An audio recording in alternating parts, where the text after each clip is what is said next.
So we're learning about you. You were born in Seattle. Can you tell us, is that where you came to find out about the MSCs, or how did that happen? I think in our family we always had a knowledge of Mother Cabrini and a devotion. And then I was born at Cabrini Hospital in Seattle, and I entered the School of Nursing there. And I had thought of a vocation in high school, people that I ran around with. We were all kind of headed in that direction. And after I was in nursing, in the nursing school, I met the sisters on a personal basis. And then that's when I made up my mind. If you could tell us how old you were when you did this, but also, did you understand the charism at that time, in that early state of your life? I entered, I started school a year ahead. So I finished at 17 and entered in 18. I didn't really understand the charism. I had no idea what that word meant.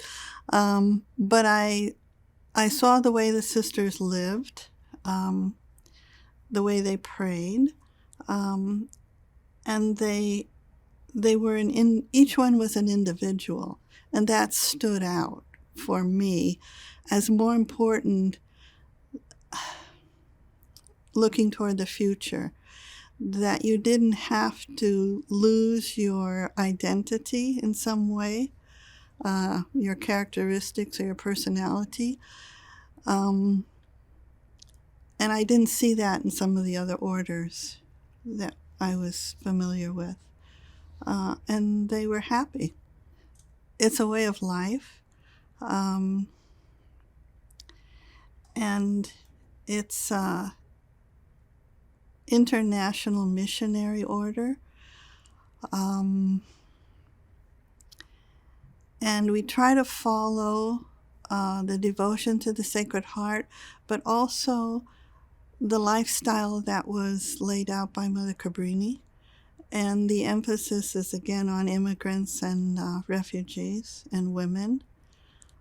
And it seems like you have the option of choosing with acceptance your line of work, what your interests are, and you try to follow that. When I first started out, right after profession, we had no guarantee as to what our assignment was going to be. And I really wanted nursing. I dreaded teaching and just prayed that I wouldn't end up in a school. And it worked out that way. So I've spent my professional life in healthcare in many various forms of it. So as the hospitals started to dwindle, then moved into home care, ambulatory care, and then infirmary for sisters, for religious. And I had worked at our own infirmary in Philadelphia, and I had been a superior there, and then went back to the hospital. So it was a number of exposures. Then I ended up as administrator nurse for the Felician Sisters. And I was the first non-Felician to work for them, which was not an easy task. And the infirmary had about 65, 70 sisters, and they spoke Polish as well as the staff. And so I've had the language problem, but I had experienced that before when I was on the board of our hospital in Montreal, and it was all French. So I was used to a different language. Not that I knew it, but I could get through. So that I was able to bridge that gap. And then they began to accept me as a sister. Even though I wasn't one of them, I was part of them. So it worked out. Could you talk a little bit about how that was accepted in the MSCs, that you were working outside the order? I think at that time, when the hospitals were going through these major changes, it was just a given. I had found something to do, and it suited them, and they went along with it. In the beginning, the sister says, "Where are you working?" I said, "New Jersey." "Where's that?" They had no clue. And so then I would bring them over for different activities that they had there. And so then they began to understand where I was, that I wasn't out in limbo. And the hospital you were working in was closing, and you decided with a Felician sister to do something else. Right? Could you talk about that? There were changes with the Felician Infirmary, so then I decided it was time to move on. I had been there 8 years. Then as the mission closed down, I figured, geez, I have to do something up here. So I set a proposal. I knew the sister who had been the superior in the Felicians, and she was in a mission that was closing. And I said, why don't we get together and open up an ESL program? So she said, yeah. So we wrote it up, gave it to the provincial, and she said, yeah. So we did our research, and she provided the funding, and we started the school. And in addition to ESL, we added computer component. And so I taught computers to the ESL students, as well as a program for seniors in the parish.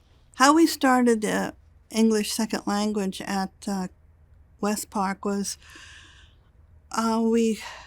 we had a relationship with some of the instructors at Cabrini College in Radnor, and they had 3 students that they wanted to send to us to evaluate the Lower Hudson Valley for numbers of immigrants that would be interested in ESL.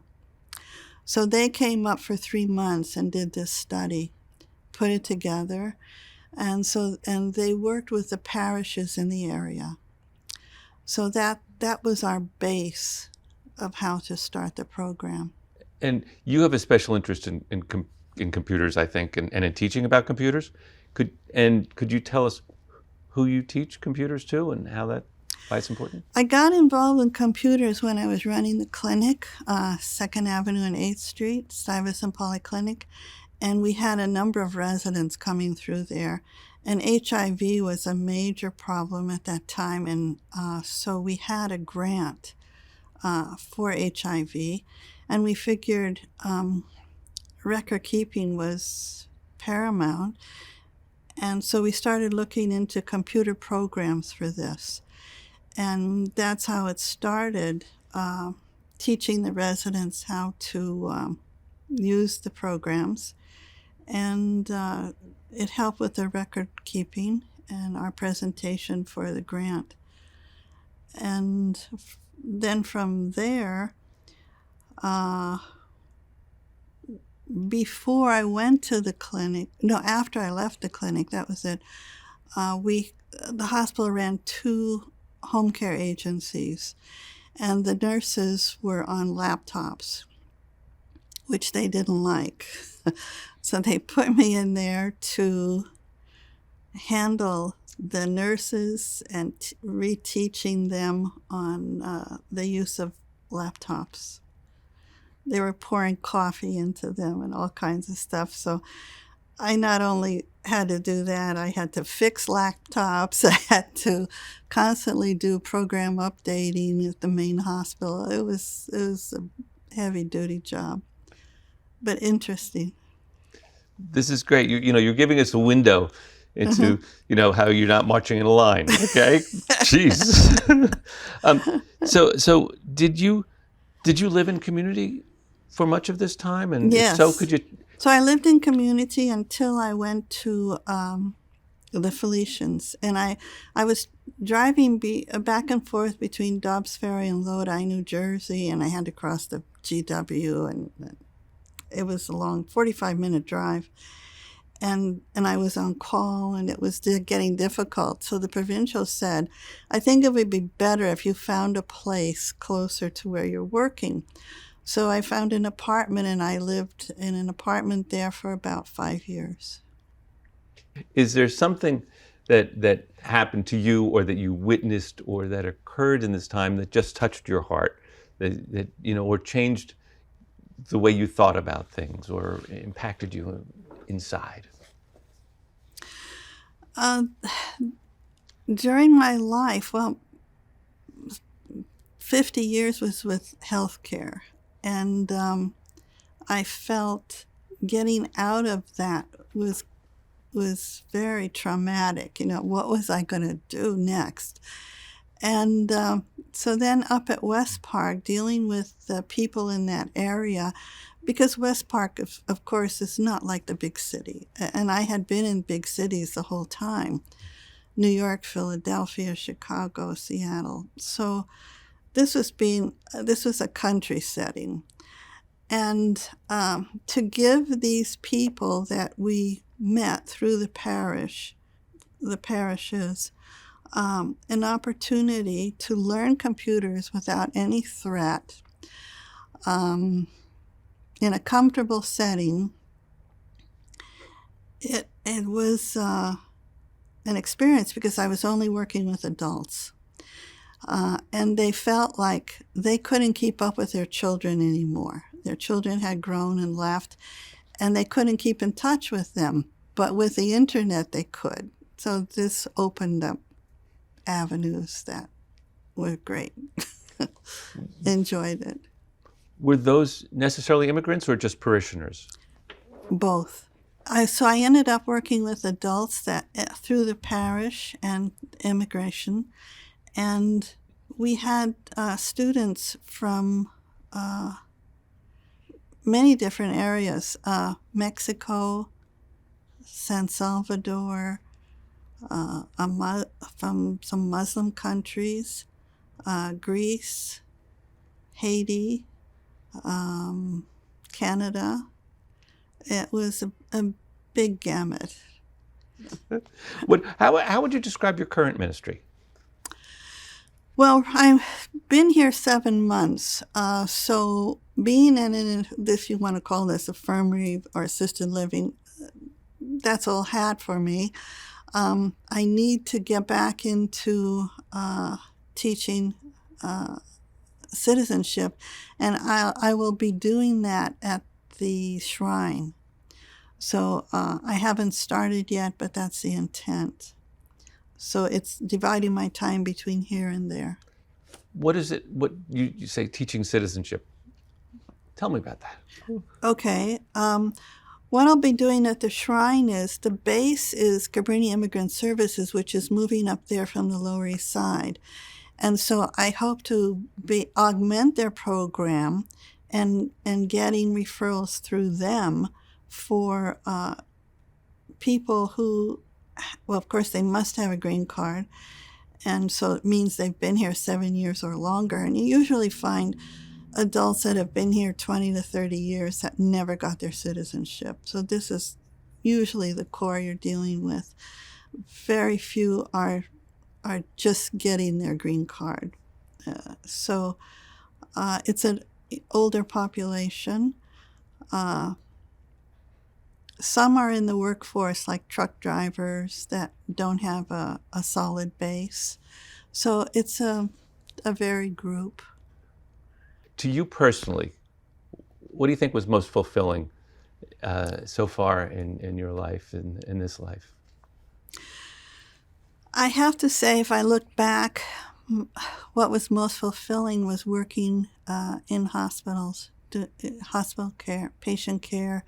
So I worked in various departments, but the relationship you form with the staff and with the patients and physicians, I kind of miss that. But that's the past, it's over, and we're moving on to other things now. What do you think are the greatest strengths of the MSCs?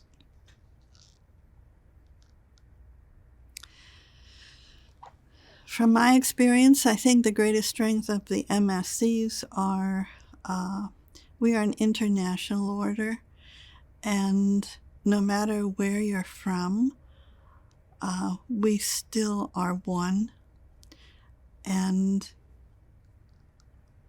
we form relationships with people we never met before, cultures we're unfamiliar with, and all of that doesn't seem to matter. There's two components. There's a spiritual component, and then there's the opportunities, camaraderie with the sisters in this order. You pray together, you live together, and you form relationships over these years, a family relationship. And it's a growth period. I'm a part of it, and it's a part of me. I couldn't consider it any other way of life right now.